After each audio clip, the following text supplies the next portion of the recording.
नमस्कार। साहित्यिकी कार्यक्रम में आपका स्वागत है। इस कार्यक्रम में आज हमारी चर्चा का विषय है दयानंद अनंत, साहित्य और पत्रकारिता के मौन साधक। और इस परिचर्चा में भाग लेने के लिए हमारे साथ मौजूद हैं युगवाणी के संपादक संजय कोठियाल और साहित्यकार डॉक्टर नंदकिशोर हटवाल। कोठियाल जी और हटवाल जी, आप दोनों का साहित्यिकी के इस मंच पर स्वागत है। धन्यवाद। अभिनंदन है। बातचीत की शुरुआत संजय कोठियाल जी मैं आपसे करता हूँ। जी, दयानंद अनंत जी को बतौर साहित्यकार, बतौर पत्रकार और यहाँ तक कि बतौर व्यक्ति आप कैसे याद करते हैं, इस पर आपकी टिप्पणी आएगी, फिर उनके साहित्यिक अवदान की तरफ हम हटवाल जी के पास जाएंगे। देखिए दयानंद आनंद जी मूल रूप से जो थे वो प्रगतिशील व्यक्ति थे जी और उन्होंने नाटकों के साथ साथ पत्रकारिता को भी साथ साथ अपने जीवन में आगे बढ़ाया। जी 1929 में उनका जन्म पौड़ी गढ़वाल में हुआ जी और उनकी जो प्रारंभिक जीवन है, चूंकि उनके पिता जो थे वो नैनीताल में पुलिस डिपार्टमेंट में थे, तो शिक्षा दीक्षा तो उनकी वहीं हुई प्रारंभिक, पर बाद में उन्होंने ग्रेजुएशन जो है वो लखनऊ यूनिवर्सिटी से किया। जी लखनऊ यूनिवर्सिटी से ग्रेजुएशन करते हुए वो प्रगतिशील विचारों के जो वहाँ बड़े प्रतिष्ठित जो नेता लोग थे उनके संपर्क में आए और वहीं से उनका जो है आप कह सकते हैं कि उनका लेखन भी और पत्रकारिता की भी शुरुआत आप मान सकते हैं। जी पत्रकारिता में का जहाँ तक सवाल है तो वो 70 के दशक तक तो वो फ्रीलांस जर्नलिज्म भी करते रहे और बहुत से अखबारों में, बहुत सी मैगजीन्स में उनके बहुत से आलेख साहित्य से संबंधित और संस्कृति से संबंधित बहुत से आलेख उनके प्रकाशित हुए।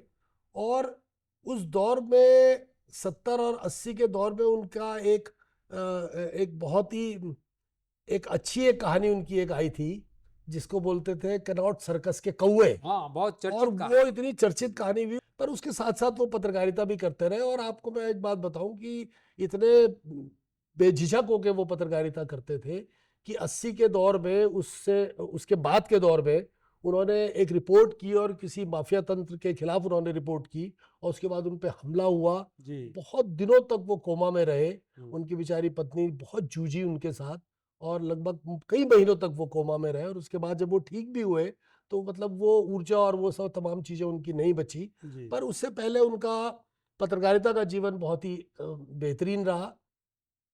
1980 के दशक में कुमाऊं के ही एक बेलवाल स्पिनिंग मिल के एक मालिक थे, बेलवाल जी। उन्होंने दिल्ली से एक अखबार निकाला, पर्वतीय टाइम्स। जी बहुत चर्चित अखबार था। बहुत चर्चित अखबार जी था और उससे पहले वो दरअसल में सोवियत संघ का जो वो सोवियत था, दूतावास था। सोवियत दूतावास था, उसमें पीआरओ के रूप में थे वो। जी और वहां से रिटायर होने के बाद जब वो बेलवाल स्पिनिंग मिल्स के उन्होंने एक अखबार निकाला पर्वतीय टाइम्स, तो उसका उन्होंने संपादन किया। मुझे खूब याद है, मैं तब मेरी सबसे पहली मुलाकात उनसे वहीं हुई थी, पुरानी दिल्ली में गोलचा सिनेमा के सामने। वहाँ उनकी एक स्पिनिंग मिल वालों की, बेलवाल जी का एक एडवर्टीजमेंट एजेंसी भी थी और वहीं पे एक कमरे में उनका ऑफिस था। जी बल्कि वहाँ पे देहरादून से हमारे एक मित्र थे, मदन जोशी। जी मदन जोशी बहुत ही बेहतरीन पत्रकार थे और वो भी थोड़ा सा लेफ्टिस्ट विचारधारा के थे। वो उसको डेस्क पे तो वो देखते थे पर उसका संपादन वो किया करते थे, अनंत जी का। आनंद जी किया करते जी थे। जहाँ तक साहित्य की बात है, उनकी बहुत सी कहानियां हैं। उन्होंने नाटक बहुत लिखे। दूरदर्शन ने उनके 2 नाटकों पे सीरीज चलाई अच्छा और उसके बाद 5 नाटक उनके साप्ताहिक हिंदुस्तान में बाकायदा सीरीज से प्रकाशित हुए। जी और एक और मैं आपको आप बात बताऊं कि हिमांशु जोशी की एक कहानी थी, जी जब वो साप्ताहिक हिंदुस्तान के जो संपादक जी, रहे, कगार के उसका उन्होंने नाटक में रूपांतरण किया अच्छा और उसका फिर मंचन हुआ। ओ, कगार कगार की हाँ, आग। कगार किया। कगार किया। कगार किया अच्छा। उसका उन्होंने उसका मंचन, उसको नाटक के फॉर्म में लिखा और फिर वही उसका जो मंचन हुआ। जी तो पत्रकारिता और साहित्य, नाटक, कहानियां उनकी बहुत ही चर्चित रही। और जहां तक आपने कहा उनके व्यक्तित्व की बात, बहुत ही सीधे, बहुत ही सरल, बहुत ही हैंडसम व्यक्ति अपने जमाने में रहे वो, बहुत ही खूबसूरत। बहुत ही खूबसूरत रहे। जी और मैं आपको एक बात और बता दूं हम्म, कि खैर वो आगे वाले प्रश्नों के आप में हो सकता है उसके संदर्भ में कोई बात आए, पर वो जब नैनीताल से शुरुआती दौर में जब बंबई गए बम्बई जाने के टाइम पे उनकी मुलाकात जो है फैज अहमद फैज, कैफी आजमी, बलराज साहनी, इन तमाम लोगों से हुई, शैलेंद्र से। अच्छा। और आप ये देखें कि उनकी वाइफ मुझे बता रही थी एक बार कि जब हम लोग बॉम्बे गए तो तब बहुत सारे लोगों ने कहा कि भाई क्यों नहीं आनंद जी को फिल्मों में काम दिया, क्या बात है क्या ना। बात। तो पर चूंकि वो एक प्रगतिशील विचारधारा के व्यक्ति थे, हाँ तो वाह। उन्होंने वापस आके एक होल टाइपर बने वो, और नैनीताल में उन्होंने अपना जीवन व्यतीत करा, बात का भी, है ना। जी तो वो बीच बीच में आते रहे जी। जाते रहे, तो बहुत ही सरल, बहुत ही सहृदय, बहुत ही सॉफ्ट स्पोकन, जो मैंने देखा उस तरीके के व्यक्ति रहे। जी। संजय कोठियाल जी, आपने प्राथमिक वक्तव्य में दयानंद अनंत जी का जो पूरा एक व्यक्तित्व हमारे सामने खोला, तो मुझे लग रहा है कि इतने विराट व्यक्तित्व पर तो बहुत सारी बातें होनी चाहिए थी और पहले हो जानी चाहिए थी। बहरहाल, आप उनके साहित्यिक पक्ष पर जब आ रहे थे तो ये बहुत बड़ी बात है कि अभी हटवाल जी भी कह रहे थे कि कगार की आग हिमांशु जोशी की कहानी का नाट्य रूपांतरण उन्होंने किया, और दूरदर्शन ने बाकायदा उनके दूर नाटकों का फिल्मांकन किया। ये भी एक अपने आप में एक बड़ी बात है, ये जानकारी मेरे पास भी अभी 6-7 नाटकों का, 6-7 नाटकों का, 7 नाटकों का। ये बड़ी बात है। बिल्कुल। इतने विराट व्यक्तित्व के साहित्यिक अवदान की डॉक्टर नंद किशोर हटवाल जब हम चर्चा करते हैं, तो अभी जब हम इस कार्यक्रम की तैयारी के सिलसिले में लगे थे तो मैं इंटरनेट पर दयानंद अनंत को खंगाल रहा था। हमारे यहाँ कई तरह के पोर्टल हैं, साहित्यिक पोर्टल भी हैं, सरकारी पोर्टल भी हैं। दुर्भाग्य की स्थिति यह है कि दयानंद अनंत उसमें बहुत कम मिलते हैं। आप उनके साहित्यिक अवदान को कैसे देखते हैं, और क्या आपको भी लगता है मेरी तरह कि उनका मूल्यांकन साहित्य की दुनिया में उस रूप में नहीं हुआ जिसके वो पात्र थे? इसका तो एक तो सबसे पहला जो कारण है, जी। वो हिंदी साहित्यकारों पे जिन पर भी क्षेत्रीयता का जब ठप्पा लग जाता है, तो उनको मुख्य धारा के साहित्य में, चर्चा में वो फिर कम आ पाते हैं। दुर्भाग्य की स्थिति। और ऐसा सिर्फ दयानंद अनंत जी के साथ ही नहीं हुआ, ये शैलेश मटियानी को भी अपनी पहचान को स्थापित करने के लिए बहुत संघर्ष करने पड़े, और शैलेश मटियानी के साथ दूसरे कथाकारों को भी काफ़ी संघर्ष करना पड़ा।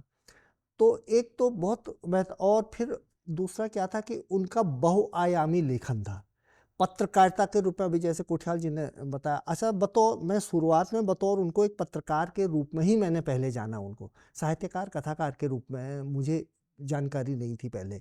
शुरू में उनका जब वो पर्वतीय टाइम्स निकालते थे तो वो गोपेश्वर में भी आता था, लाइब्रेरी में, सब जगह आता था।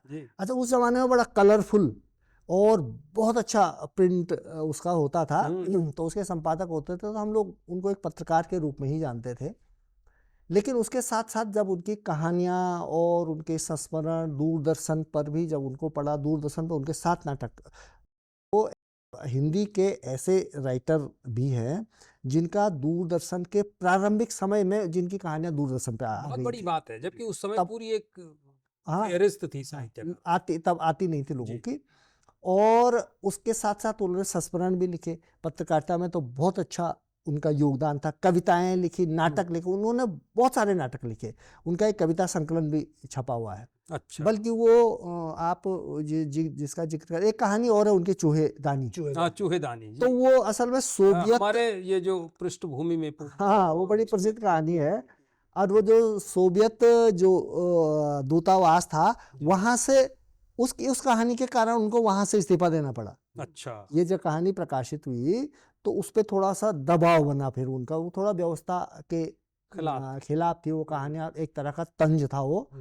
तो उस कारण से उनसे ये कहा गया या तो इस कहानी को आप वापस लीजिए और या यहाँ से चले जाए, तो उन्होंने वहाँ से इस्तीफा देना स्वीकार किया। उसके बाद वो फिर पर्वतीय टाइम्स निकाला उन्होंने, और उसमें जो पत्रकारिता की, तो जैसा आप जिक्र कर रहे थे, 84 में उन्होंने पूरी एक सीरीज छापी पहाड़ में शराब माफिया के खिलाफ। उस दौर में पूरे पहाड़ों में सर्वोदय आंदोलन और नशा नहीं रोजगार दो, इस तरह के आंदोलनों के कारण शराब के खिलाफ एक बहुत बड़ा असंतोष था लोगों में, और शराब के कारण ये भी माना जा रहा था कि पहाड़ों में बर्बादी हो रही है।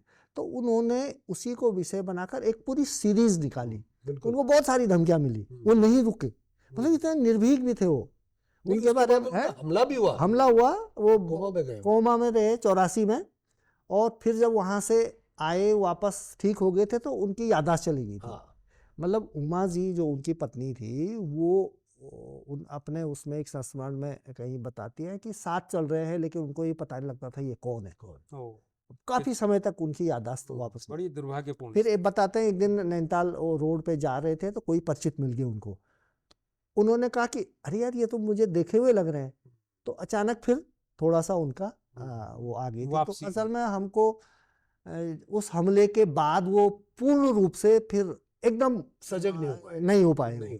ऐसी थोड़ा वैसे जैसे लगते थे, वो याददाश्त कम थी और बातचीत भी बहुत धीरे धीरे बहुत करते धीरे-धीरे थे। करते थे। वैसे ही वो बड़े सॉफ्ट स्पोकन थे। हम्म। लेकिन उसके बाद और भी जाते हम असल में मेरी मुलाकात हम लोगों की मुलाकात उसके बाद ही हुई हाँ। उनसे महादेवी सृजन पीठ में और कौसानी के उसमें। जी। तो जो आपका मूल सवाल था जी। कि बहुआयामी लेखक और पहाड़ के सरोकारों से विभिन्न सरोकारों से जुड़े होने के कारण फिर वो एक विधा के लेखक के रूप में स्थापित नहीं हो पाए। जी। मतलब उन्होंने कहानियां भी लिखी, नाटक भी लिखे, दूरदर्शन में भी काम किया, पत्रकारिता में भी काम किया और हर कार्य उनका उत्कृष्ट होता था। जी। मुंबई गए, वहाँ पे बहुत सारे कलाकारों से, बल्कि शैलेंद्र के बारे में कहते हैं कि उनकी काफ़ी मित्रता थी शैलेंद्र जी से। अच्छा, गीतकार जो गीतकार शैलेंद्र थे। शैलेंद्र जी ने और इन्होंने सीपीआई की सदस्यता एक साथ ली। क्या बात है। हाँ, और बड़े बड़े राइटर से। अच्छा, एक और कहा जाता है इनके बारे में, वहाँ पे जब चले गए यहाँ से लखनऊ से, लखनऊ में उर्दू वगैरह की शायरी में बड़ा इंटरेस्ट था उनका। जी। इनका एक ये भी था कि ये बहुत जबरदस्त भाषाविद भी थे। हाँ। उर्दू हिंदी से ज्यादा पकड़ ये कहा जाता है कि हाँ, उनके रूसी। उर्दू पे थी। रूसी भाषा के जानकार थे, पंजाबी उनको आती थी, संस्कृत और अंग्रेजी के तो थे ही, वो विद्वान थे। रूसी भाषा से उन्होंने बहुत सारी कहानियों का हिंदी में अनुवाद किया था। बिल्कुल। तो वहाँ पर वो जब उनको रहने का ठिकाना न खाने का, तो उनके एक साथी ने कुछ दिन तक इनको मस्जिद में रहने की व्यवस्था की। इनका कोई नाम रखा अच्छा, और मस्जिद में रहे हो काफी समय। क्या बात है। लेकिन वो आवारागर्दी के कारण वो खाना नहीं हो पाए तो वो बीमार पड़ गए वहाँ। जी, तो जी। फिर वहाँ से वापस जी, आए तो डॉक्टर नंदकिशोर हटवाल, जब आप ये बात कर रहे हैं तो मुझे स्मरण आता है, पर्वतीय टाइम्स जिस दौर में छपता था तो उसमें उनका, कोठियाल जी आपको भी याद होगा, एक उनका कॉलम आता था, वरक वरक जिंदगी। हाँ। वो उनका ऑटोबायोग्राफिकल वो था और उसमें उन्होंने अपने जीवन के इस तरह के जो तमाम एपिसोड्स थे उनके छोटे छोटे अंश वो देते थे। हाँ, बिल्कुल। और हमने भी, स्वयं मैंने भी तभी ये महसूस किया कि बतौर पत्रकार एक बहुत सशक्त स्तंभ होने के अलावा वो लेखक भी बहुत सदे हुए हैं, बहुत क्योंकि एक सदा हुआ लेखक ही उतना शानदार लिख सकता है। हटवाल जी, मैं फिर आपके पास आऊं, इससे पहले मैं संजय कोठियाल जी के पास जा रहा हूं। कोठियाल जी, आप कह रहे हैं कि 80 के दौर में ही, 84 की बात आपने कही कि उन पर हमला हुआ और उसके बाद उन्होंने अपनी मेमोरी, अपनी याददाश्त खो दी, फिर बड़े लंबे समय के बाद याददाश्त लौटी, फिर भी वो लास्ट तक चैतन्य नहीं हुए। लेकिन मुझे अच्छी तरह याद है कि युगवाणी हर महीने जब आती थी तो उस दौर में मैं खासकर युगवाणी एक तारीख को इसलिए खरीदता था कि उसमें उनका कॉलम भगुली वाच आता था। काफी पढ़ा और जाता था। हम जानना चाहते थे कि इस पर किसी भी विषय पर, किसी मसले पर दयानंद अनंत क्या कहते हैं, और वास्तव में वो जो वो कहते थे उतना मौलिक चिंतन की कहीं और मिलता नहीं था। तो वो जो भगुली वाच के लिए उन्होंने युगवाणी का मंच चुना, क्योंकि अपने आप में विराट व्यक्तित्व थे और उन्होंने देहरादून में ही हमारी पत्रिका को, उत्तराखंड की रेडियस, ये वो क्या अनुभव हैं उस भगुली वो वाच एक्चुअली हुआ क्या कि वो जब विश्राम के लिए देहरादून आए जी, तो देहरादून में डगवाल जी के मकान में ये अपना भास्कर उप्रेती और उसकी वाइफ सुनीता रहते थे। तो चूंकि इनका भी कनेक्शन वहां से था और बहुत पुराना परिचय था, तो वो भास्कर के यहाँ रहते थे। अच्छा। और भास्कर के यहाँ जब रहते थे तो भास्कर और सुनीता तो दोनों काम पे चले जाते थे। भास्कर उप्रेती, भास्कर उप्रेती आजकल अजीम जी प्रेम जी फाउंडेशन में है। और वो उनकी सुनीता जो है वो हल्द्वानी रेडियो यूनिवर्सिटी में, ओपन यूनिवर्सिटी का ही है वो हल्द्वानी रेडियो जी। तो वो क्या करते थे, उन्होंने कहा कि भाई मुझे युगवाणी छोड़ दो। मेरी दरअसल में वैसी जो मुलाकातें हैं वो युगवाणी में ही तब हुई। अच्छा। ये बात मैं आपको बता रहा हूँ 2005 और 6 के आसपास की। अच्छा। तो 2005 और 6 पे जब हुई तो फिर वो कई चीज़ों पे डिस्कस करते थे, कुंवर प्रसून पे, इस पे, उस पे, चिपको पे, अलाना समार्थला। तो मैंने उनसे एक दिन आग्रह किया, मैंने कहा आप एक कॉलम क्यों नहीं लिखते जब आपके पास इतनी जानकारी है, आपने इतना लिखा है। कि यार मैंने तो बहुत सालों से लिखा ही नहीं है। तो मैंने कहा आप अगर लिख सकें तो लिखो। तो उन्होंने कहा अच्छा मैं कल तुझे सोच के बताऊंगा। तो फिर वो अगले दिन आए और उन्होंने कहा कि नहीं ठीक है, मैं अगले महीने से एक लिखता हूँ। और फिर उन्होंने भगुली उवाच करके एक सब टाइटल से उन्होंने एक लिखा। और उसमें जो भगुली थी वो दरअसल में एक बूढ़ी औरत का एक कैरेक्टर था, जिसमें वो मतलब बेसिकली वो दयानंद अनंती थे और वो गांव में एक चौपाल लगाती हैं और उस चौपाल में तमाम लोग उनको सुनने वाले आते हैं। और उसमें बहुत सारे कैरेक्टर थे, जैसे एक छोटा बच्चा था शिबू जैसे, और तोताराम, और बहुत सारे कैरेक्टर थे। और उसमें चूंकि वो एक, मैंने आपको बताया ना कि वो एक प्रगतिशील व्यक्ति थे और प्रगतिशील साहित्यकार थे और कम्युनिस्ट पार्टी से जुड़े हुए व्यक्ति थे। तो आज के दौर में जिस तरीके का माहौल था, उस माहौल में वैज्ञानिक चिंतन को लेके, सांप्रदायिकता के खिलाफ और इन तमाम चीजों के खिलाफ वो काकी के माध्यम से वो बात कहते थे। वही क्योंकि सवाल भी वो खुद ही बनाते थे और जवाब भी नेचुरली उनके ही जवाब होते थे। तो वो एक बहुत ही अच्छी सीरीज उन्होंने निकाली और उसपे पहाड़ के संदर्भ थे, राष्ट्रीय संदर्भ थे, अंतरराष्ट्रीय संबंध, अंतरराष्ट्रीय स्तर पे भी कमेंट करते थे, चाहे वो रूस हो, चीन हो, पाकिस्तान हो, तमाम चीजों पे। अच्छा, जितनी भ्रांतियां थी राजनीति में या समाज में, उसको लेकर भी वो बहुत तीखा मतलब अपनी बात कहते थे। तो ऐसे वो भगुली आवाज चली और भगुली आवाज लास्ट तक, मतलब जब तक वो रहे, जब तक वो लिख पाए, तब तक वो लगातार सीरियल चलता रहा। हर महीने एक आता था, कम से कम 1.5-2 पेज का होता था वो, और बहुत ही बेहतरीन। दूसरी एक बात मैं और आपको बताना चाह रहा हूँ कि उनके कलेक्शन जो थे बड़े हाई कनेक्शन थे उनके। अच्छा। हाँ, क्योंकि उनकी जो वाइफ थी उमा जी के फादर जो थे वो आनंद भवन में थे। अच्छा। और उस लिहाज से उनका नेहरू और इंदिरा गांधी की फैमिली से व्यक्तिगत तरीके का एक मिलना जुलना था। इवन ये जो मेजर जनरल भुवन चंद खंडूड़ी जी की जो वाइफ है, ये इनका भी ताल्लुक नैनीताल से ही है। तो ये लोग भी नैनीताल से ही हैं। तो वो लोग भी इनको बहुत बहुत ज्यादा मानते थे। पर आप ये देखिए कि इतने ज्यादा उस तरीके के व्यक्ति थे वो कि चूंकि भुवन चंद खंडूड़ी बीजेपी में चले गए थे और ये दूसरी और ये वामपंथी विचारधारा के व्यक्ति थे, तो ये कभी उस तरीके से मिलने नहीं गए। जबकि उन्होंने बहुत बाद के दौर में जब इनकी बिटिया की तबीयत खराब हुई तो खंडूड़ी जी ने मदद की। मैं स्वयं गया, खंडूड़ी जी से बात करी, यहाँ चेशायर होम में भी उन्होंने रखवाया। उसके बाद उनको जो मेंटल एक हॉस्पिटल है सेलाकुई में, वहां भी रखवाने में खंडूड़ी जी ने भी मदद की। हाँ, पर वो इतने स्वाभिमानी व्यक्ति थे दयानंद आनंद जी उस दौर में लोग कि अपने विचारधारा के साथ कोई कॉम्प्रोमाइज उन्होंने कभी जीवन में नहीं किया। ये भी एक बात थी। और वही उनके लेखन में भी परिलक्षित होता है। बिल्कुल होता है। उनकी जितनी भी चीजें हैं वो सब आपको देखने को मिलेगी। ये जो आपने उनकी वैचारिकता के टकराव की बात की, हमने वो दौर देखा है कि वैचारिक उस पर लोग घरों में ही कंप्रोमाइज नहीं करते थे और अपने उस पर अडिग रहते थे। इसीलिए आज हम उन लोगों को याद भी करते हैं। तमाम चीजों के बावजूद उन्होंने इस तरह के समझौते नहीं किए। अब हटवाल जी, जहां पर हमने बात छोड़ी थी कि दयानंद अनंत इतने विराट व्यक्तित्व, कथाकार, कोठियाल जी और आपने एक नया पक्ष उनका खोला कि नाटक भी उन्होंने खूब लिखे। इतने विराट साहित्यकार को हिंदी पट्टी में अगर समुचित जगह नहीं मिली तो ऐसा क्यों होता है? इसमें प्रकाशकों की, संपादकों, माफ कीजिएगा संजय कोठियाल जी बतौर संपादक हमारे बीच बैठे हैं, उसके बावजूद मैं जरूर जानना चाहूंगा कि उसमें संपादकों की, प्रकाशकों की, आलोचकों की क्या भूमिकाएं होती हैं कि कुछ लोग बहुत कम लिखकर भी बहुत विराट रूप में सामने आ जाते हैं, कुछ लोग बहुत लिखकर भी एक हाशिए के एक कोने पे ठहर जाते हैं। ऐसा क्यों है? एक तो वही जो कह रहे थे हम पहले भी, मूल कारण एक तो ये है कि वो गुटबाजी में विश्वास नहीं करते थे जी, आत्म प्रचार से बहुत दूर रहते थे, बहुत ही सदी हुई बातें करते थे, बहुत कम बोलते थे जी। हर एक से जैसे किसी से बहुत मित्रता है तो संभवतः उससे ज़्यादा। मुझे बहुत अच्छे से याद है ना, मैं जब उनको महादेवी सृजन पीठ में मुलाकात हुई थी तो मैंने उनको पढ़ा था खूब सारा। अब उसी दिन देखा मैंने उनको सामने, तो मैं बड़ा मिलने गया उनसे। मैंने कहा मेरा नाम ये है और आपका मैंने पढ़ा है आपको, तो बड़ा मतलब थोड़ा सा बातचीत की उन्होंने। पर उस दौर में ना वो थोड़ा बीमार भी थे, वो काफ़ी समय से बीमार भी चल रहे थे वो।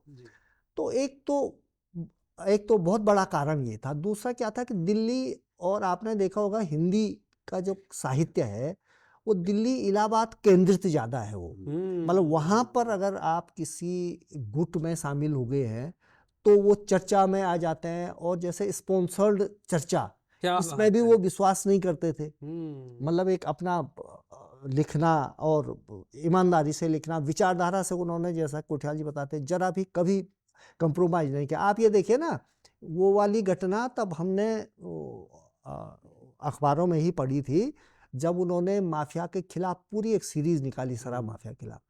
कई बार धमकी मिली उन्हें। अब देखिए क्या उनके पास संसाधन थे, कुछ भी नहीं। कई बार धमकियां मिली कि आप ये सीरीज बंद कर दीजिए, लेकिन निर्भीकता देखिए अब इतनी कि नहीं किया उन्होंने बंद, इसलिए उन पे हमला हो गया और परिणाम झेला। और परिणाम झेला उन्होंने, जी। लेकिन वो बंद नहीं किया, इतनी निडरता थी उनमें। दूसरा क्या था कि एक ये भी कहा जाता है, कुछ लोग ये भी कहते हैं कि वो एक विधा पर टिकते नहीं थे। एक ये स्टेटमेंट उनके बारे में कहा जाता है। ये बड़ा उन्होंने टेक्निकल कहानियां भी लिखी, पक्ष है। जी। नाटक भी लिखे, दूरदर्शन के लिए भी लिखा, रेडियो के लिए भी लिखा, आत्मकथाएं भी लिखी, जो उनका वो वरक वरक जिंदगी। वरक वरक जिंदगी।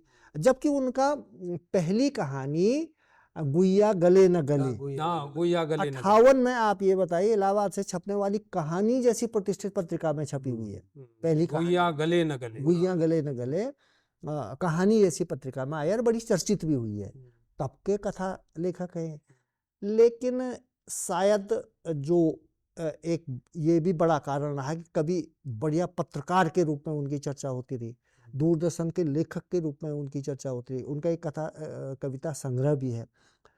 और उन पर एक और आश्चर्यजनक चीज़ है, आजकल आपने देखा होगा कि छोटे छोटे राइटर पे भी और थोड़ा सा लिखने वालों पे भी विश्वविद्यालयों में कई शोध निकल जाते हैं, हाँ, कई वो शोध नहीं प्रबंध वो वो नहीं। बिल्कुल भी नहीं हुआ। बिल्कुल नहीं। और जैसा कि आप शुरू में कह रहे थे, नेट पे आप ढूंढो तो उनके बारे में बहुत ज़्यादा जानकारी नहीं मिलती है, जबकि आप हम लोग भी अपना नाम डालते हैं तो ढेर सारी चीज़ें आ जाती हैं। आजकल तो ऐसा हो गया है। तो ये एक तरह का ये शायद कुछ कारण रहे कि जो वो बहुत चर्चित नहीं हो पाए, और स्थापित कथाकार के रूप, जबकि कहानियां उन्होंने बहुत आले दर्जे की लिखी है, बहुत उम्दा कहानी। कनाट सर्कस के कौवे जो आप कह रहे हैं, उसने तो धूम मचा दी थी उस दौर। और उनकी कहानियों में, उनकी रचनाओं में जो पहाड़ आता था, जो हिमालय आता था, वो एक रूमानी नहीं था, वो एक छायावादी और पर्यटन के दृष्टिकोण से खूबसूरत सा हिमालय नहीं होता था। वो यहाँ के जनजीवन का चित्रण उसमें होता था, यहाँ की स्त्रियां होती थी, यहाँ के आम जन की तकलीफें होती थी, जो उन्होंने क्षेत्रीय साहित्य में, अपने नाटकों में, अपनी कहानियों में जो लिखा। स्त्रियों के दर्द होते थे, यहाँ के जो कोर इशू हैं, जो मतलब जमीनी जो तकलीफें हैं, वो उनकी रचनाओं में आता था। तो इस कारण भी, और जैसे भागुली वाच देखिए आप, शीर्षक से ऐसा लगता है कि ये कोई गढ़वाली आख्यान है, लेकिन आप पढ़ेंगे तो राष्ट्रीय अंतर्राष्ट्रीय मामले भी उसमें आते थे। तो इस वजह से भी कुछ क्षेत्रीयता का ठप्पा लगने से हिंदी की मुख्यधारा में उनको वो स्थान नहीं पाया जिसके वो अधिकारी। लेकिन डॉक्टर नंदकिशोर हटवाल, हमारे यहाँ हिंदी पट्टी में खासकर आंचलिक कथा साहित्य को तो बहुत ज्यादा महत्व मिला है। और जब हम आंचलिक कथा साहित्य की चर्चा करते हैं तो हम फख्र से कह सकते हैं कि यहाँ के, जिसमें दयानंद अनंत भी हमारे शामिल हैं, जितने गहरे विमर्श अंचल के उन्होंने दर्ज किए साहित्य में, उतने, लेकिन वो जो आपने कहा कि ये खास परिधि रही हमेशा से हिंदी साहित्य में, कि अगर उस गुट में आप शामिल नहीं है तो कहीं ना कहीं आप खारिज हो जाते हैं, या उस तरह के खतरे चर्चा में नहीं आ पाते। चर्चा में नहीं। अगर हम ये न भी कहें कि खारिज हो गए, लेकिन इतना कहा जा सकता है कि बहुत चर्चा में नहीं रहे और चर्चा के केंद्र में नहीं रहे, ये उनको कहा जा सकता है। यद्यपि उनको खारिज करना बहुत सरल नहीं है, आसान नहीं है। आने वाले समय में और भी इस तरह की लोग उनके साहित्य को पढ़ेंगे। साहित्यिकी के इस महत्वपूर्ण मंच पर उनकी चर्चा कर रहे हैं। हाँ। दूसरी एक वजह मैं आपको और भी बताऊं, उनका जीवन बड़ा संघर्षशील भी रहा। शुरुआती दौर में उनको टीबी भी हुई, और टीबी की वजह से भी वो बाद में, जब उन्होंने भवाली में जो मकान बनाया, क्योंकि वही टीवी सेनेटोरियम था। कम से सेनेटोरियम। कम 2 से 3 बार वो वहाँ महीनों तक उसमें भर्ती रहे। बम्बई से अच्छा। उसी टीवी इसी के कारण उसी वापस आया ना वो, टीवी वरना के तो कारण वो वो वापस आए। आते नहीं, अच्छा। वो बवाल आ गए। उनका स्वास्थ्य बिगड़ा तो वो चीजें जो है वो सब ब्रेक ब्रेक ब्रेक होती हो गई, जी। है ना। और वो वरना पारिवारिक वरना आप ये देखो कि विद्यासागर नौटियाल के समकालीन है वो, हाँ। 58 में जब उनकी कहानी आ गई 58 थी, कुइयां जले और गले न गले, और उसी कहानी दौर में, पत्रिका में हाँ, कहानी तो अपने उसी दौर में हाँ, सागर जी की भी उनकी कहानी आई। कहानी आई थी भैंस का काटिया। बाकी ऐसा नहीं है कि उनका मतलब जो उनकी प्रतिष्ठा कम थी, हम्म। प्रतिष्ठा उनकी बराबर थी, पर ये है कि उस तरीके से चर्चा नहीं हो पाई। चर्चा नहीं हो पाई और वो अपने आप ही बड़े लो हाँ। प्रोफाइल थे जब हम उनसे मैंने मिलते बोला ना वो थे। बीच बीच में ब्रेक होते गए। अब ब्रेक मान लो पता लगा कि दयानंद जी 1 साल तक किसी को मिले ही नहीं, मिले नहीं। किसी को पता ही नहीं वो कहाँ है क्या है, और वो जूझ रहे हैं, अपनी बीमारियों से जूझ रहे हैं, अपने बहुत सारे संकट होते हैं। अच्छा, वो भी एक कारण रहा। उनके बारे में एक इंटरेस्टिंग बात ये है ना, जी, जी। वो 9-10 साल 10-11 साल की उम्र में संन्यास लेना चाहते थे। हाँ, उन्होंने शिवानंद जी को पत्र लिखा, ऋषिकेश में जो संत हैं, हाँ, स्वामी शिवानंद। स्वामी, उनको चिट्ठी लिखी कि मैं संन्यास लेना चाहता हूँ। हम्म। लेकिन उन्होंने कहा भाई पहले देख लो यहाँ क्या क्या होता है, तब उसके बाद वो थोड़ा सा उनका वो स्थगित हुआ। उसके बाद वो फिर धार्मिक किताबें पढ़ते थे, वेदांत वगैरह सब बच्चों ने पढ़ लिए थे उन्होंने। लेकिन जब संस्कृत की इसीलिए संस्कृत का इसलिए उनको ज्ञान है, लेकिन जब वो साहित्य की तरफ आए, लखनऊ गए खासकर पढ़ने के लिए, जब लखनऊ में उर्दू और हिंदी के साहित्यकार प्रगतिशील लेखकों से उनका संपर्क हुआ, तो फिर उनका जी। जीवन बदल गया। लेकिन नंदकिशोर हटवाल जी, इस तरह के जो विराट व्यक्तित्व होते हैं जिनके दिमाग में बहुत कुछ चल रहा होता है, उनको अगर एक सीधा डायरेक्शन नहीं मिला तो ये खतरे अक्सर होते हैं। हाँ, बिल्कुल। लेकिन संजय कोठियाल जी, एक बहुत संक्षेप में, हमारे पास समय की सीमा है। एक तरफ युवाणी में आप दयानंद अनंत को छाप रहे थे, उनका कॉलम छाप रहे थे, दूसरी तरफ आप एक नई टीम के साथ, नए लड़कों के साथ काम कर रहे थे। एक वो दयानंद अनंत जी के दौर की जो साहित्यिक पत्रकारिता है, एक आज के युवाओं की पत्रकारिता है। बतौर संपादक आप कैसे देखते हैं? कभी आपको लगता है कि अगर यहाँ पर अगर कुंवर प्रसून होते, दयानंद अनंत होते, हमारे कोई और जी, जी। उस दौर के कोई और स्थापित होते तो परिवर्तन होता? क्या अंतर पाते हैं? देखिए ऐसा है कि प्रोफेसर पांथरी, आचार्य गोपेश्वर कोठियाल, इन लोगों ने जब युगवाणी की शुरुआत की तो बेसिकली युगवाणी की ये परंपरा रही कि नए लिखने पढ़ने वालों को प्रोत्साहित किया जाए। और आप ये देखिए कि पूरे कम से कम इस रीजन में, टिहरी, उत्तरकाशी और देहरादून वाले रीजन में, युगवाणी एक बहुत प्रतिष्ठित अखबार था, 1947 से निकला हुआ अखबार था। तो जितने भी नए लिखने वाले लोग थे उसमें, बाद के दौर में वो लोग राष्ट्रीय अंतर्राष्ट्रीय फलक तक पहुंचे, पर उनका जो शुरुआती, उनकी पहली कविता, उनकी पहली कहानी, उनका पहला आलेख, उनका पहला संस्मरण, वो सब उनके पास कोई और मंच ही नहीं होता था, क्योंकि युगवाणी एक बड़ा मंच था उस दौर में। तो वो, अच्छा, आचार्य जी भी, फादर हमारे जो थे, वो मतलब इस तरीके से नए लिखने पढ़ने वालों को एकदम से जगह देते थे और उन प्रतिभाओं को आगे ले जाने का काम भी उन्होंने किया। उसके साथ साथ क्या हुआ कि जब हमारे दौर में, जब पत्रकार हमने अखबार संभाला 1980 के बाद, 86-87 में, तो हमारे साथ दोनों पीढ़ियों का तालमेल बैठा, क्योंकि एक तरफ चारूचंद चंदोला जी और तमाम लोग थे, और उसके साथ साथ नए लिखने वालों में विक्रम सिंह बिष्ट हो गया, बाद के दौर में, बहुत बाद में ये जगमोहन रौतेला, अरविंद शेखर, ये सब लोग आए। तो हमारे पास एक पूरा, एक दोनों पीढ़ियों का जो है एक वो तालमेल था, और आपस में सब मिल के साथ में काम कर रहे थे। तो वो बहुत अच्छा रहा, क्योंकि हम पुराने लोगों को भी एकदम से तरजीह देते रहे। ऐसा नहीं कि हम लोग नए लोग हैं तो पुराने लोगों को हम छोड़ देते, क्योंकि हमें भी जो विरासत में मिला था वो यही मिला था, और हम लोग पढ़ पढ़ के ही सीखे हैं दरअसल में लिखना भी। हमें किसी ने कोई सिखाया नहीं, ना हमने कोई बीजे किया, ना कोई हमने कोई वैसी, हमने भी उन पुराने लोगों को पढ़ा, युगवाणी में ही पढ़ा और तब लिखा, और इसी तरीके से पूरी एक नई पीढ़ी और नया, तो वो तालमेल जो बना रहा। और उसमें आप ये लगाए कि मतलब डॉक्टर गोविंद चातक से लेके आपका लीलाधर जगुड़ी, मंगलेश डबराल, प्रभाती नौटियाल और राजेंद्र निर्मल, बहुत एक लंबी फेरिस्त है। हाँ, कि जो लोग मतलब इवन आपके त्रिनेत्र जोशी है ना, ये आपके गोविंद प्रसाद बहुगुणा, ये तमाम लोग हैं जो मतलब उससे जुड़े रहे, और उसके बाद आगे चल के उन्होंने बहुत काम किया और बड़े प्रतिष्ठित हुए, बड़ा नाम कमाया, और हिंदी साहित्य के लिए उन्होंने बहुत कुछ योगदान भी दिया। संजय कोठियाल जी, मैंने कहानी की इस बहाने, मैंने ये विषयांतर इसीलिए किया था कि वो जो दो दौर का एक सामंजस्य होता है कि एक ही पत्रिका में दयानंद अनंत भी छप रहे हैं और एक ही पत्रिका में एकदम आज का एक हाँ नया यूनिवर्सिटी से निकला हुआ यू, तो दोनों का जो अंतर है, जी जो दोनों की धार का अंतर है, जी वो जानने के लिए सवाल मैंने आपसे किया था। लेकिन इस पूरे समग्र विमर्श में दयानंद अनंत स्वयं अपने आप में हमारे सामने आते हैं। जी वो अपने आप में इतनी विविधतापूर्ण व्यक्तित्व है और हम सभी उम्मीद करते हैं कि आने वाले समय में उन पर लगातार चर्चा होती रहेगी। जी ऐसा लगता है कि उनके साहित्य को अभी ठीक से सामने आना बाकी है। बाकी वो है। पाठ्यक्रमों के जरिए आए, तमाम संस्थाएं उनको रिकॉग्नाइज करें, हम्म, तो ये हम सभी का सौभाग्य होगा। हम्म, बहरहाल संजय कोठियाल जी और डॉक्टर नंदकिशोर हटवाल, आप साहित्यिकी के इस मंच पर आए और इतने महत्वपूर्ण व्यक्तित्व पर आपने इतनी विशद बातचीत की, इसके लिए आप दोनों का बहुत आभार, बहुत धन्यवाद। ये थी हमारी आज की साहित्यिकी। अगली बार किसी नए विषय के साथ कुछ नए मेहमानों को लेकर आपके बीच आएंगे। तब तक के लिए इजाज़त दीजिए। नमस्कार।